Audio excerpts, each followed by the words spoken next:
Hello, sports card collectors and investors, and also Pokemon card collectors and Pokemon card investors. This video is for you guys. I'm making this video because there's a few different reasons. I'm doing some research on Pokemon cards in general.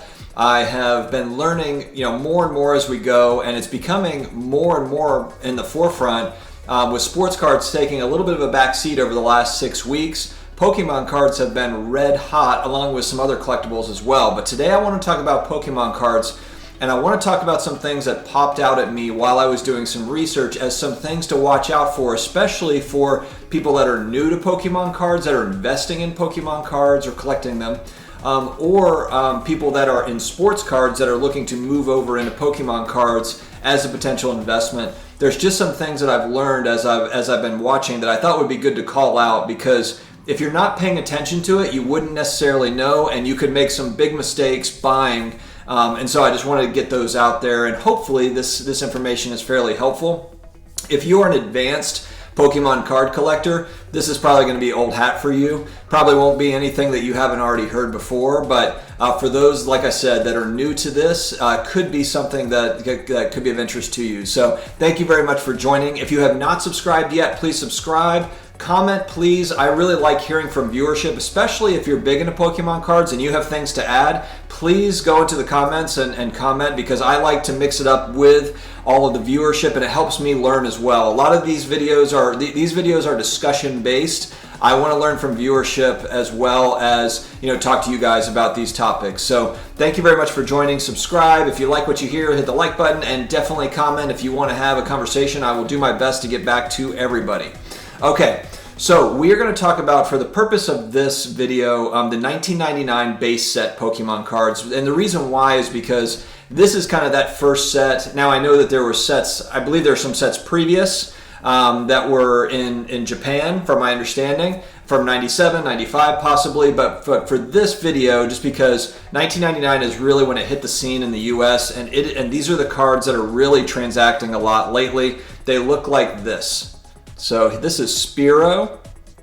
This Spiro card is part of the Unlimited release of this. So let's start there, because that's a huge kind of sticking point for people that are just getting into this and just trying to figure it all out. You have first edition Shadowless, and then you have Unlimited. And so and where it gets a little tricky, and honestly, about a month back, I was looking to make a video on, and it was basically just going to be on large Pokemon card sales. This was about a month, maybe 6 weeks ago, because I thought it was interesting. I wanted to make a video on it. And the problem that I had is I was going on eBay, and I was going back the last 90 days and taking a look at different characters and their cards, whether graded or raw.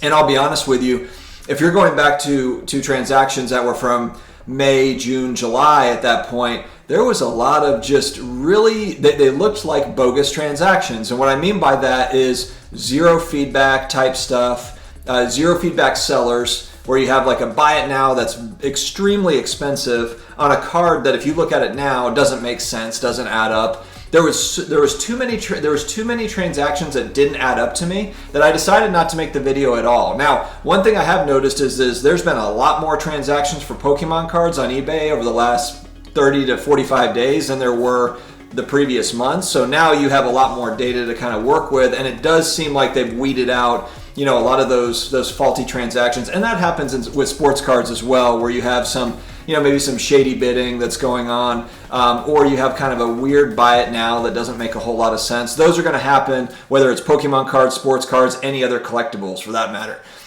So that was the reason why, and that would be kind of one of the things to watch out for. I'll just go ahead and stay on that topic, are comps, because when you're looking at these cards, part of the trickiness is you don't have a long history of sales to look at with all the different characters. And a lot of these cards are just now getting graded, or they're graded and they're coming out of collections. And some of them are in Europe, they're in Australia, they're from all over the world.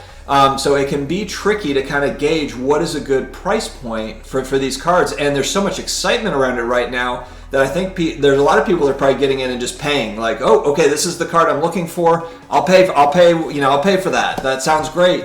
And that can be a little tricky. So what I will say is just be careful with eBay comps when you're trying to figure out the price of what is a good price for something. Now, if you're looking at kind of the the Pikachu and the Charizards and some of the more common transactions that are happening, you are starting to see now some transaction history to where you can say like, okay, this is making a little bit of sense as to how I can kind of gauge pricing. But I would say that's one thing just to watch out for is what is a good price for any particular card. I think that's tough to say because you just don't have a lot of transaction history on eBay, assuming we're using eBay as kind of the the source of transaction history to be able to figure out kind of what a card should be worth right this second if we're trying to make an evaluation. Buying raw cards is very risky right now with Pokemon, and what I will say is be very careful with eBay listing titles. Because I have seen so many eBay listing titles for Pokemon that say first edition that are unlimited and are not first edition.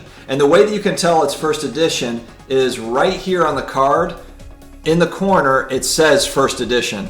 That's how you know. And then first edition shadowless is, it's got a different type of a background, but whether it's the most important thing in my mind is it first edition shadowless. Whether it needs to be, you need to be able to differentiate between one of those two options or unlimited, because what happened was from my understanding, there was like 8 or 9 additional print runs of unlimited. So these cards are not rare. They're not rare. So, and that's where even if you have a Charizard of this card, I would look at that very differently as I would a first edition or a first edition shadowless, and then you have the holo versions, etc. It's just something to pay attention to, and something to be aware of is eBay listings. I've seen some really bad ones for Pokemon cards. You do get a lot of the PSA question mark and that stuff, but that comes with the territory. You see that with sports cards quite a bit. But you see, what I see are just wrong listings to where they've got a card that's listed one way, or it's hollow. It says hollow, but it's not. That's huge. That's a massive difference as far as pricing goes. Just my opinion, but for Pokemon cards, it really might be a good idea as opposed to buying a lot of these on eBay. If it's me and I'm going to get into it, what I'll probably do is reach out to colleagues or hobby friends that I have. I'll call them colleagues to some degree, that are really big on Pokemon, that really know their stuff, and see if they either are selling particular cards or if they have good outlets. Maybe they know other collectors, especially if you're buying high-end stuff. If you're looking at investment grade, if you're really trying to, if you're looking at putting some serious money into it, in my opinion, it looks to me, now of course you've got outlier cards, you've got the illustrator cards, you've got extremely rare cards, of course, of different kinds. But if we're just talking about this 1999 set, we're really looking at first edition holos or first edition shadowless holos that are PSA 9s or PSA 10s. And then of course you have the different characters that fit into what I would call probably an investment grade card. Are the unlimited set cards investment grade? Some of them, maybe the Charizard in a PSA 10 is selling for a lot of money.